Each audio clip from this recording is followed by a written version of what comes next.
because I'm not a religious person.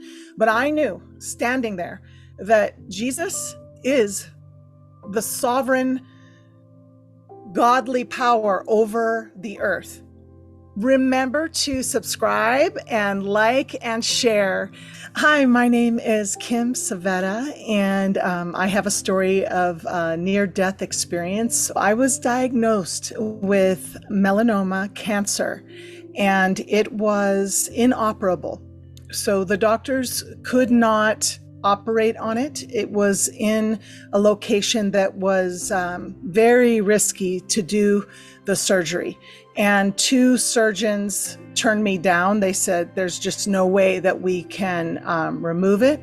And so I had just taken a very strong medicine that was supposed to shrink it so that they could take it out. It didn't shrink it enough. And the problem with this medicine is that if you don't take it out, it will kill you within like a couple weeks. It will just grow back so fast you won't survive. And so I went into a very deep place of surrender.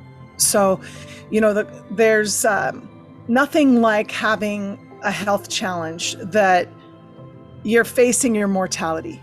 And so I was in a place where I was saying to Jesus, okay, if you're going to take me, then I am ready to go. But I asked, would he allow me to live for my children? One last request is what I said. And my body was very clean. I just was in this place where my consciousness shifted. So I was laying down in my walk-in closet. Okay. I was laying on my side. And all of a sudden, when I said that to God, I said, if you want to take me, I'm ready. But I just ask if I could live for my children. All of a sudden, the closet disappeared. And what happened was I awoke in heaven. And the way I would describe that to you is this: I was laying in the same position, but there was this beautiful, mist, this cloudy mist. But this mist was, as soon as I awoke, I knew everything all at once. I knew that this mist was intelligent and that it was the extension of Jesus. Now, I come from a family where we weren't religious, and I didn't believe in him in that way. So it was very astonishing to be there.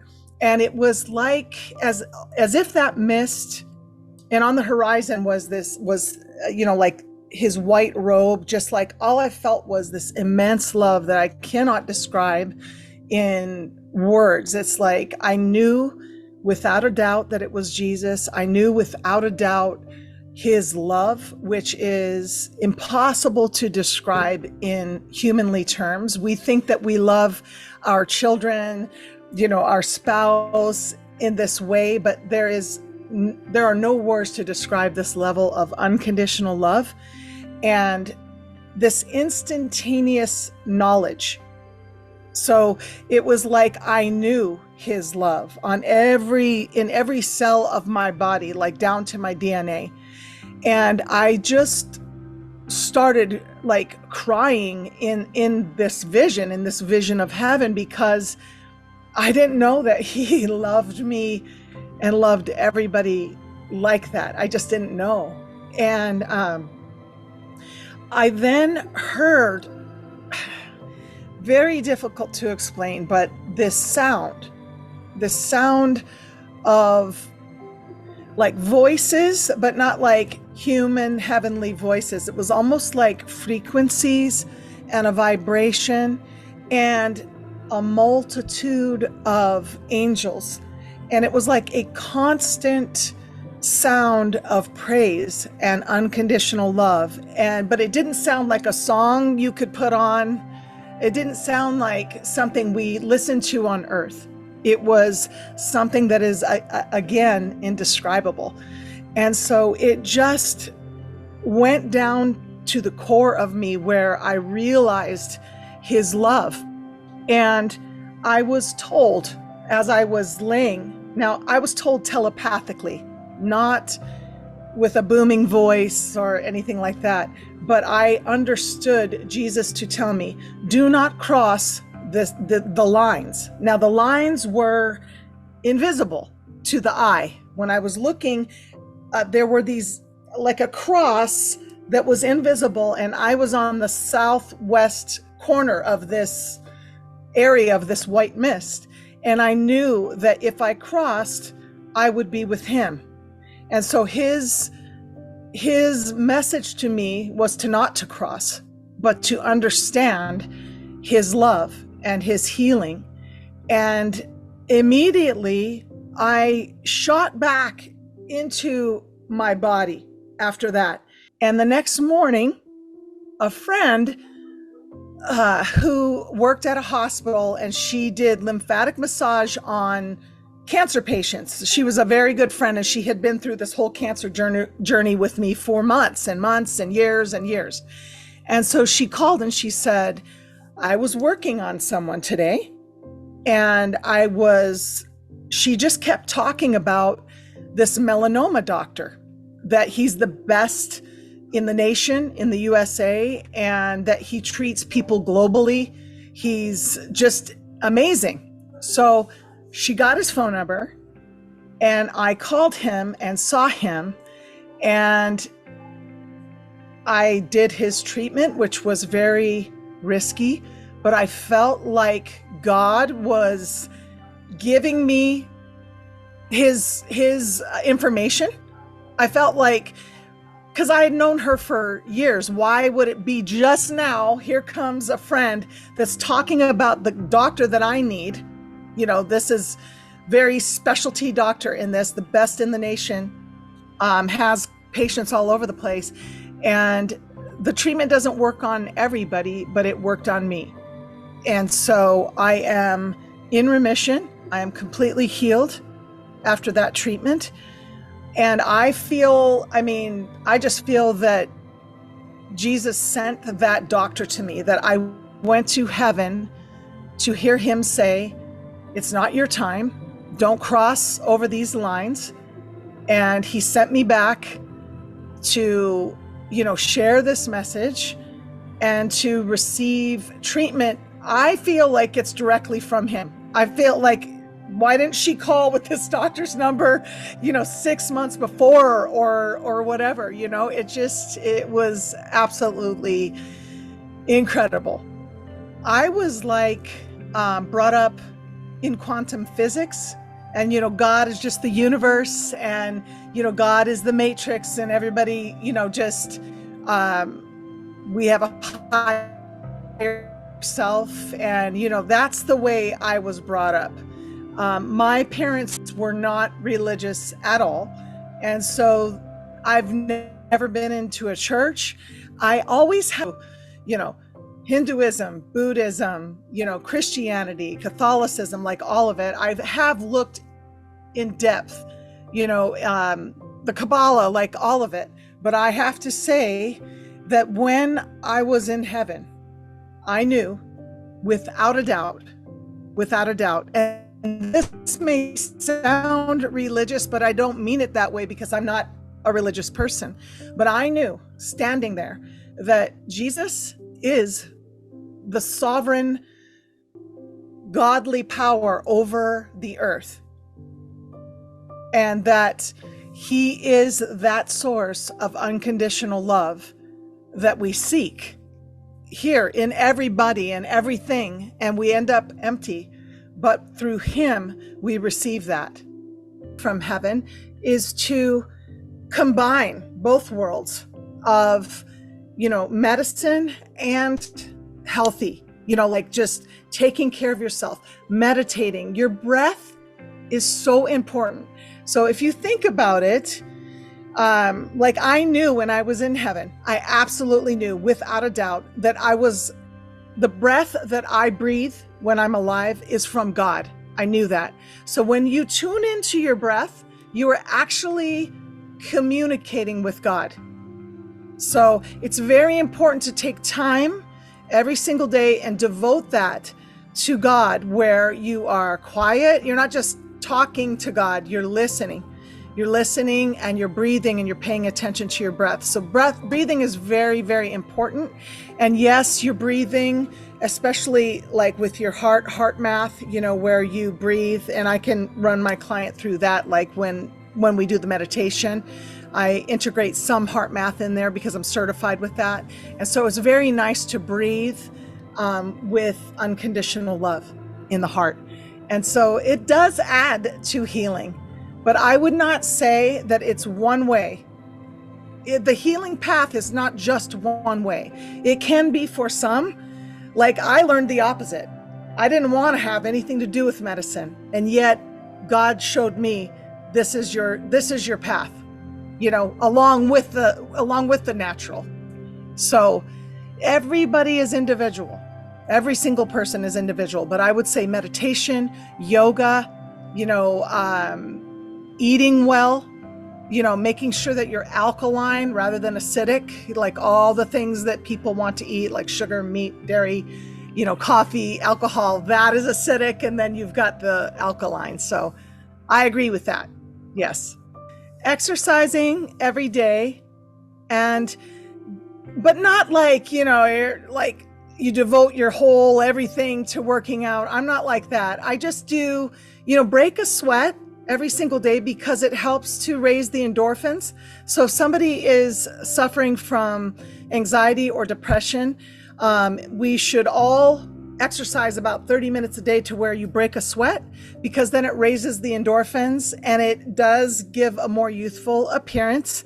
I take these aloe vera capsules from this company called Desert Harvest, and they're amazing. They're absolutely amazing. And they help with the skin and they help with everything, like healing stomach issues and intestines and the urinary tract, like all this. So I highly suggest looking into all things that make you wholer, and like foods that are alive, supplements that are alive in the body. Drinking water is very important. Getting rest.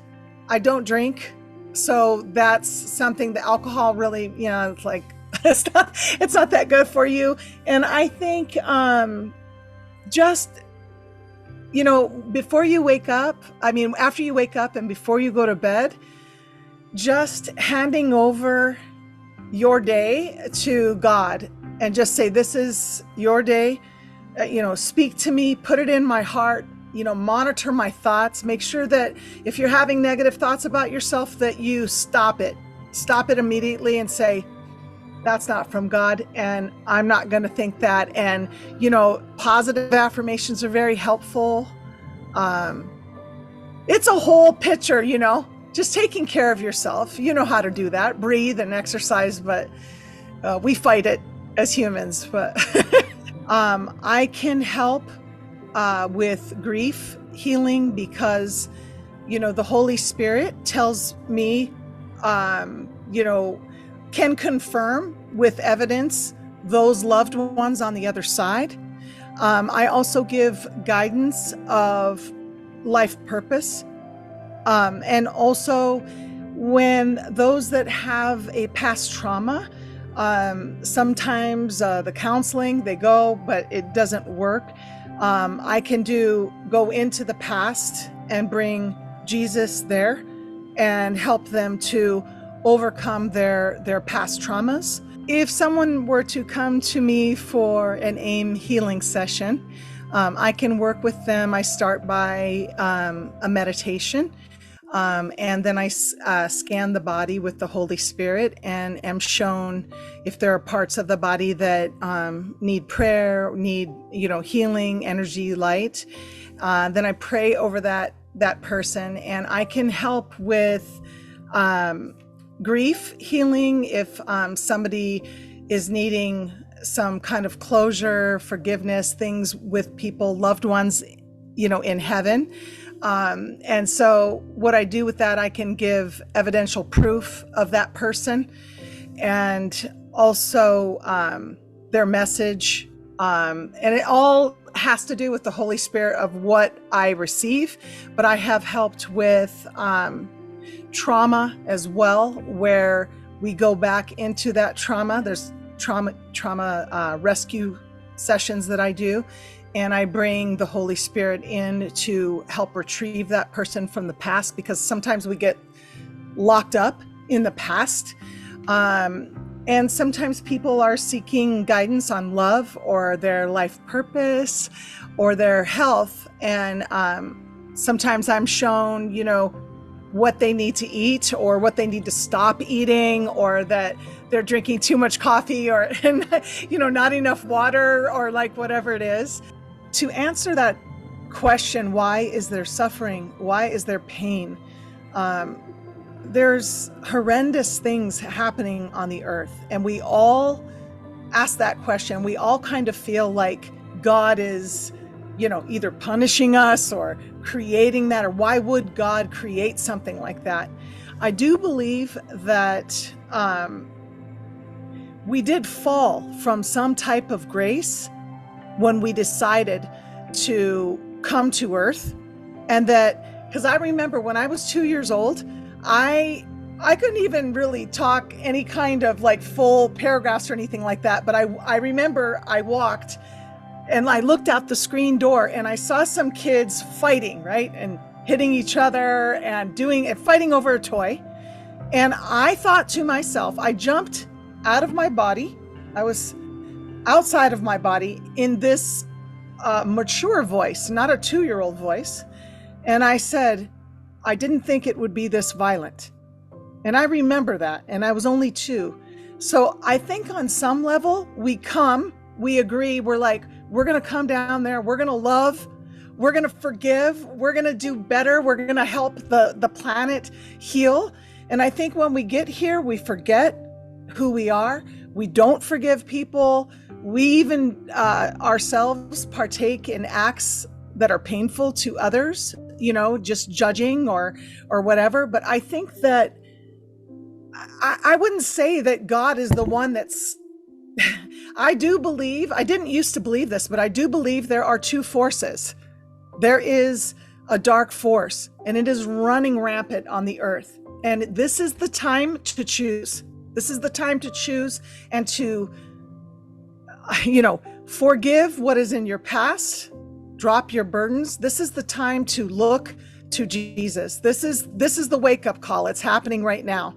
And so it is hard to accept, like sometimes when you think of, child abuse and, this human trafficking and all this like suffering, that has nothing to do with God. In my opinion, it has nothing to do with God. That is the other, the enemy. Thank you so much for watching and listening. Remember to subscribe and like and share. It's just been an absolute pleasure, and I thank you so much. My name is Kim Savetta with Angel Intuitive Ministry, and I'll see you soon. Thank you.